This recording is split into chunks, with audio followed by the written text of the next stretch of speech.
Well, it's conference tournament time.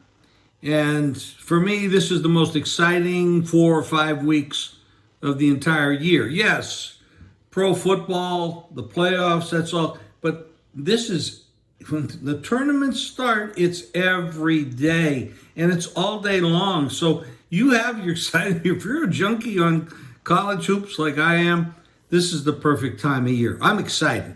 Let me give you some tips. In the conference tournaments, it's different than any other time of the year. You can throw out all the games they played early in the year. These guys, these teams are used to each other. They know each other. The players know each other. The coaches know each other. All the tricks that they have, they know them.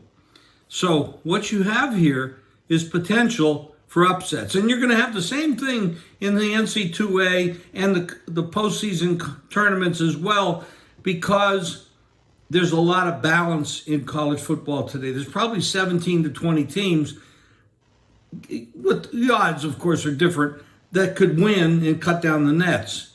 So let's talk a little bit conference tournaments. Right now, look for the underdogs to do well. A lot of these teams are on neutral floors. Some are on home courts. Look at how these teams play on their home courts, how they play on the road in their conference games. Forget the other games. Those games that they don't play against conference opponents mean much less than what's happening against their conference opponents, who their familiarity is tremendous. They know how to defend. They know each player's moves. They've seen them a couple times, maybe not this year, but most of the time it's a couple times a year. So look for the underdogs. Remember, dogs are the way to go in these tournaments. And it's going to be the same thing in the NCAA, the NIT, etc., because we don't have that powerhouse club, those 4 or 5 teams that just dominate everybody. And of course, what do you have to look for? You have to look for the quad wins and the team that wins against the top 50 and the top 25. Look at all the normal stuff that everybody looks at. But guess what?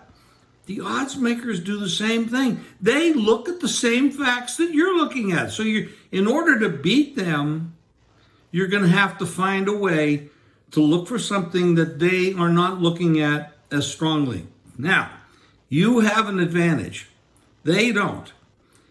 They have to put a number up on every game, and they got to take the bets on every game. You don't have to play every game. Be selective. If you're throwing out 15 bets a day, you're probably not going to win unless you get really lucky. But if you're selective and you look for those spots, remember, the bookmaker has to play every game. You do not. That is a tremendous advantage that you have. Now, also, look for depth. In these tournaments, these kids, they're 18 to 22 years old, and they have to play night after night, today, tomorrow. Depth means a lot. Guard play means a lot.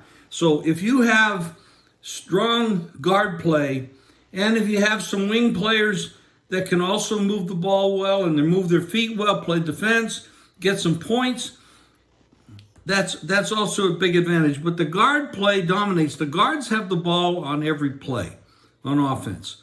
So look for that. And look for coaches that have been deep in these tournaments before, because that experience makes a big difference. Experience, I can't overrate this or overstate this.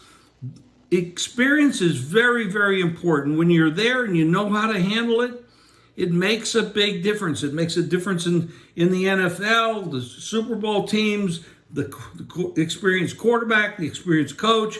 All these things matter in your life. Experience matters. You may not be the best in 2 or 3 years, but if you're experienced and the other guy isn't, you have an advantage. Well, it's the same thing in basketball, it's the same thing in betting. So be careful. Look for underdogs. Look for strong guard play.